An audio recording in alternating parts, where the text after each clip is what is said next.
Hujan gerimis aja, ikan teri diasinin. Jangan menangis aja, yang pergi jangan dipikirin. Hujan gerimis aja, ikan lele ada kumisnya. Jangan menangis aja, kalau boleh cari gantinya.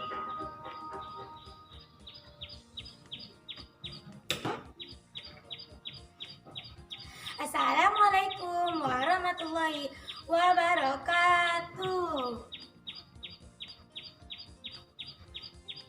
Halo teman-teman, perkenalkan nama saya Alexandra Tuluda. Saya dari kelas 6B. Hobi saya berenang.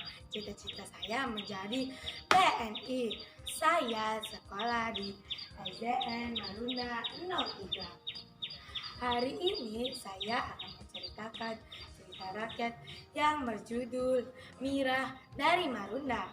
Cerita ini saya ambil dari buku PLBJ kelas 5 yang disusun oleh tim Bina Karya Guru.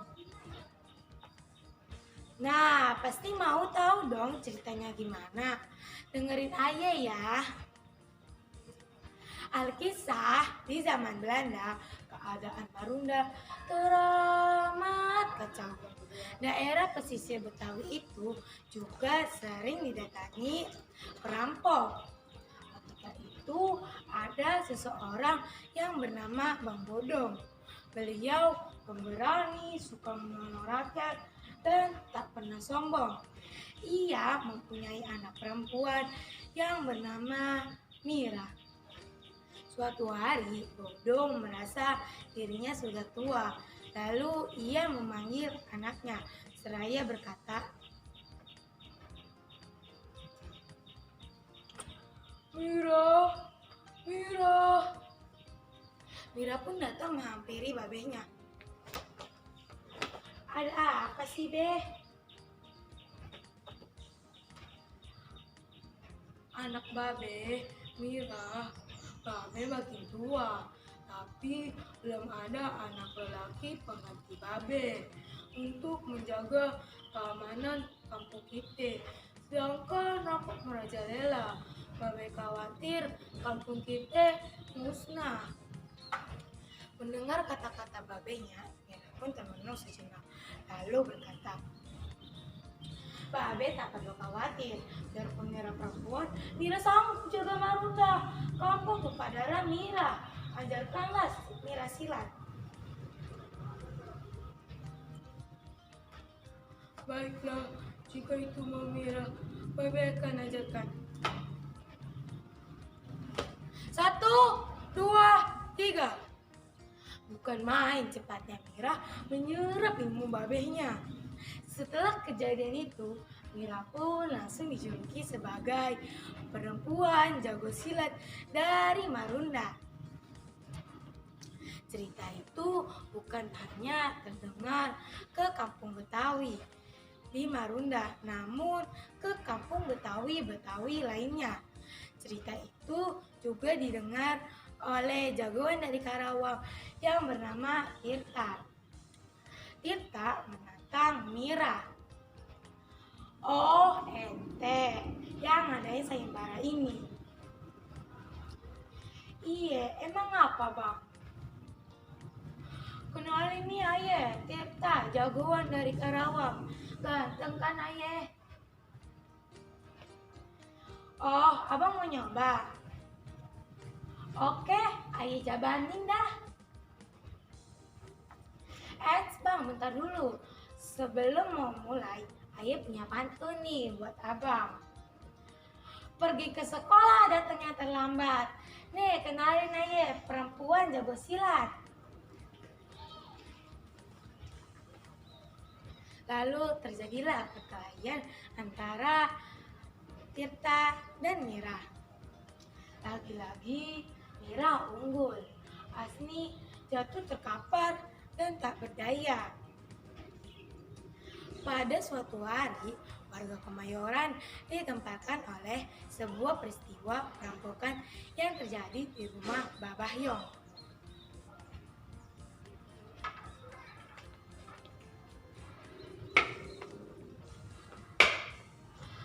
Oh, panas kenapa? Rumah Babah Yong telah terjadi perampokan. Masa gitu doang nggak bisa? Oh, jaganya gimana sih? Bisa nggak sih jaga rumahnya? Mendengar kabar itu, Tuan Rusbek Kemayoran dan agen polisi pun menyelidiki bekas-bekas yang ada di rumah Babah Yong. Setelah menyelidiki bekas-bekas yang ada di rumah Babah Yong, Tuan Rus pun menduga hanya orang sakti mandraguna lah yang bisa. Aku yakin hanya orang sakti lah yang bisa mengalahkan centeng-centeng Babah Yong. Lalu Tuan Rus pun teringat kepada Asni. Ya, siapa lagi kalau bukan Asni? Hanya dialah orang sakti di kampung ini. Lalu tanpa berpikir panjang, Tuan Rus pun menyuruh Bek Kemayoran untuk menangkap Asni. Namun Bek Kemayoran tidak mau karena ia tahu pelakunya bukan Asni. Maaf Tuan Rus, saya sangat tahu perilaku Asni sehari-harinya. Bukan Asni pelakunya. Coba kalau gitu, buktikan siapa lagi kalau bukan Asni di kampung ini. Namun Bek Kemayoran tidak bisa membuktikan.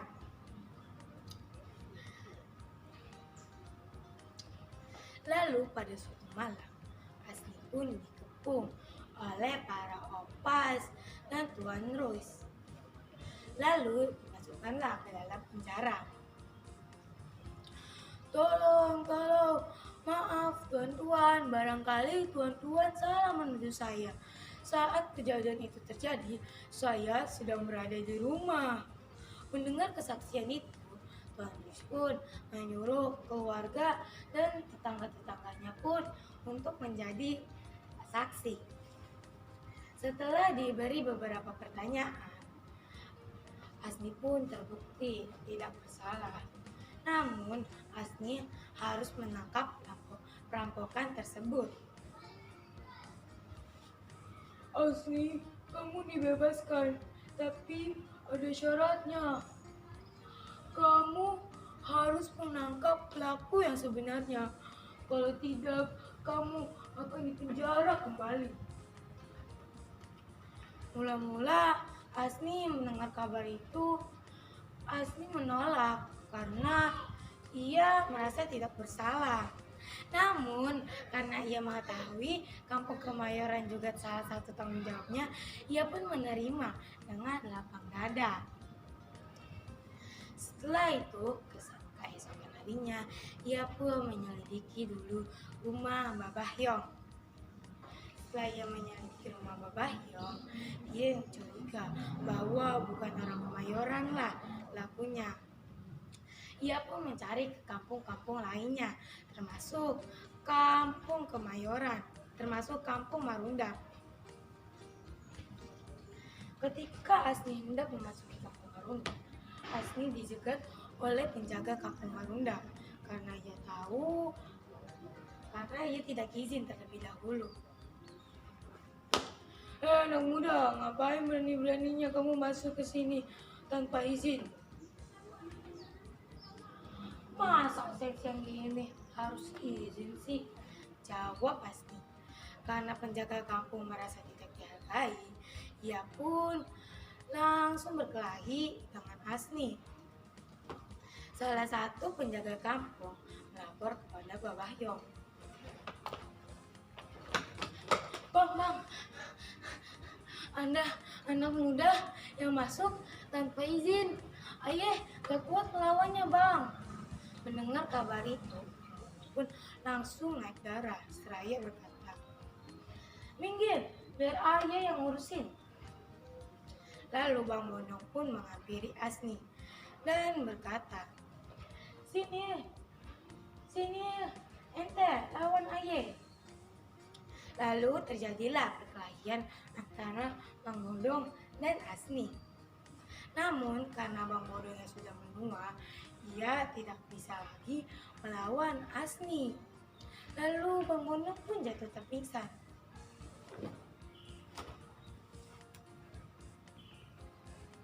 Melihat bapak buahnya yang terpingsan, mereka pun berlarian mencari Mira untuk mengadukan peristiwa tersebut. "Mira, Mira, Babelu.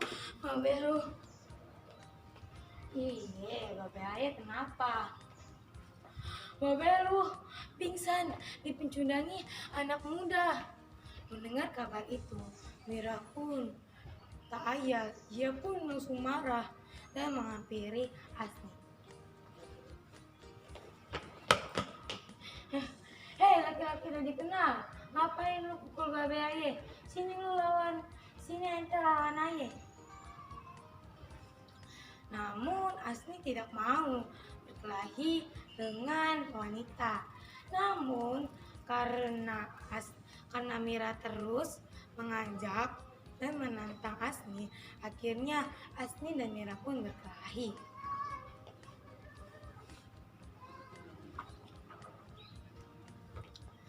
Nah, kali ini Mira kalah. Ia tidak bisa mengalahkan kehebatan silat Asni. Namun kali ini anak buah Bang Bondong tidak berdiam diri saja. Ia mengepung Asni dan mengikat kedua tangan Asni. Dalam keadaan terikat, Asni bisa menyembuhkan Bang Bondong yang terpingsan dengan jampi-jampinya. Lalu Bang Bondong pun yang siuman berkata,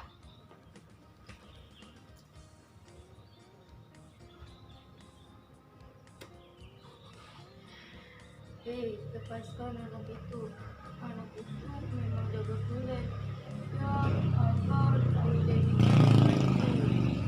Lalu Bang pun berkata kepada Asni, "Hei anak muda, gagah perkasa, kamu boleh mengambil anak Aye, Mira, sebagai istrimu, sebagaimana janji Mira." Mula-mula Asni menolak karena ia datang ke sini bukan mencari istri, namun ia mencari pelaku perampokan yang sudah meresahkan warga Kemayoran. Namun karena Bang Bondong yang arif sangat tahu isi hati Asni, ia pun berujar, "Jika kamu datang ke sini untuk mencari pelaku perampokannya, Aye udah tahu yang di sini sama yang di Kemayoran gak ada bedanya. Tapi asalkan kamu nikahi dulu anak Aye, Mira." Beberapa hari kemudian, Asni dan Mira pun menikah di kediaman Bang Bondong. Satu persatu tamu undangan pun datang, terutama Tuan Ruis dan Bek Kemayoran. Tak berapa lama kemudian, kita pun duduk di barisan paling belakang. Ia pun merasa aneh dan agak curiga karena di samping kanan kirinya ada Tuan Ruis dan Bek Kemayoran. Merasa dirinya dalam bahaya, ia pun langsung melarikan diri. Ketika ia melarikan diri, ia dikejar oleh Tuan Ruis, Bek Kemayoran, Asni, dan Mira. Lalu terjadilah perkelahian antara Asni, Mira, dan Tirta.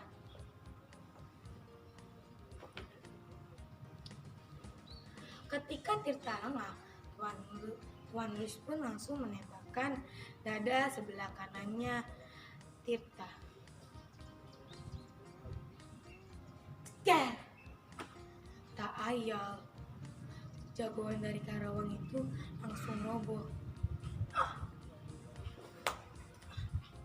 Sebelum ia menghembuskan nafas terakhirnya, ia sempat berpesan kepada Asni, "Ketahuilah Asni, sebenarnya aku saudarimu, namun lain ibu. Beruntunglah kamu mendapatkan Mira yang cantik dan baik hati. Tolong jagalah dia baik-baik. Mendengar perkataan itu, Asmi pun langsung berusaha mengobati Mira, mengobati Tirta, saudaranya itu. Namun nyawanya sudah tidak bisa diselamatkan. Asmi hanya bisa menyesali semua perbuatannya. Setelah kejadian itu, Marunda dan Kemayoran pun kembali aman. Asmi memboyong keluarganya ke Kemayoran untuk membuka usaha dagang. Karena keuletan dan kegigihannya, Asmi pun usahanya pun itu maju pesat.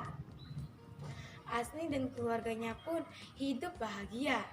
Demikian cerita dari saya, si Mira dari Marunda yang berasal dari Betawi atau yang sekarang kita kenal sebagai Jakarta. Nah, di sini kita bisa ambil dua pesan moral. Yang pertama, yang terlihat pada sikap Asmi yang baik hati. Yang kedua, sikap kepada Tirta yang jahat. Sikap pertama yang di Asmi adalah ia baik hati. Ia mau menolong mencari pelaku perampok tersebut. Ia mau mendapatkan istri yang cantik dan baik hati. Sikap kedua yang di Tirta adalah yang jahat. Ia malah tewas terkena peluru Tuan Rus dan tewas. Demikian cerita dari saya. Mohon maaf bila ada kesalahan. Wabillahi taufik wal hidayah. Wassalamualaikum warahmatullahi wabarakatuh.